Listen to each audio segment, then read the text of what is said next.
الحمد لله رب العالمين.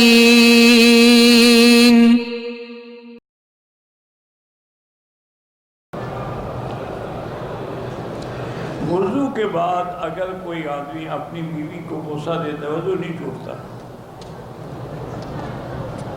وضو ٹوٹتا ہے کہ جب آدمی کی ہوا نکل جائے، پیشاب نکل جائے، وہ وضو ٹوٹ جائے. آ گئے اچھی روزگار کے لیے استغفار زیادہ پڑھیں. استغفر اللہ الذی لا الہ الا هو الحی القیوم واتوب الیہ کم از کم 1000 دفعہ روز. اگر حیض کی حالت میں بیوی کے ساتھ جماع کیا ہے توبہ بھی کرو اور 10-20 ریال صدقہ بھی کرو اور آئندہ ایسے گناہوں سے بچو. ایک تو حیض جو ہے وہ قرآن کہتا ہے کہ یسألونک عن المحیض قل هو اذن، وہ اذا ہے، پلید ہے، ناپاک ہے، تکلیف ہے. اور دوسرا طب بھی یہی کہتی ہے کہ اگر آدمی اپنی عورت سے حیض میں جماع کرتا ہے اس کو یا عطشک ہو جائے گی یا سوزاک ہو جائے گی، پھر اس کا علاج بھی کوئی نہیں.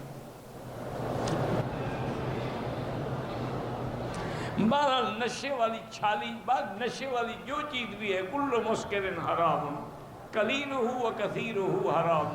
ہر منشی چیز جو ہے وہ حرام ہے، تھوڑی ہو یا زیادہ ہو. کسی کو نشہ چڑھے یا نہ چڑھے یہ دلیل نہیں ہوتی. آج کل تو بڑے بڑے شرابی ہیں، روز شراب پیتے ہیں، ان کو نشہ شراب سے بھی نہیں چڑھتا، تو پھر شراب حلال ہو جائے گی. بہت سارے میں بڑے بڑے لیڈروں کو جانتا ہوں جو تقریر کے دوران میں بھی شراب پیتے رہتے ہیں.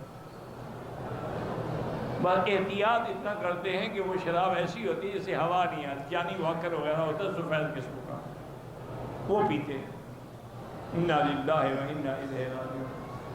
اور اسلام نافذ کریں گے، اپنے 6 فٹ کے وزن پہ کیا نہیں ہے، ملک میں کریں گے.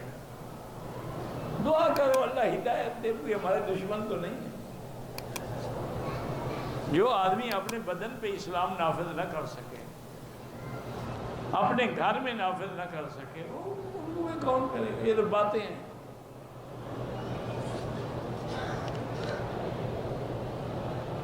پہلی دفعہ عمرے پہ آئے، احرام نہیں باندھے، جنانہ گئے، احرام باندھ کے عمرہ کیا. پہلی دفعہ عمرے پہ تشریف لا رہے تھے، احرام نہیں باندھا، تو کرنے کیا آ رہے تھے آپ؟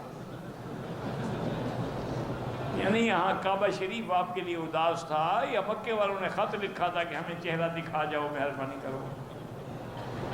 پہلی دفعہ آ رہا ہے، عمرہ نہیں کیا. عمرہ نہیں کیا تو اور کیا کیا ہے؟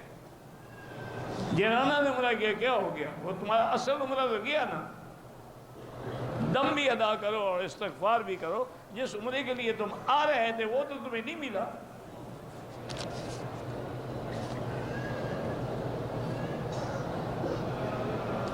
میں 14 دن کا تھا کہ میری والدہ فوت ہو گئی. اب بڑے ہو گئے تو ان کے لیے خیرات کرو، صدقہ کرو، عمرہ کرو، طواف کرو، حج کرو، قرآن پڑھ کے بخشو.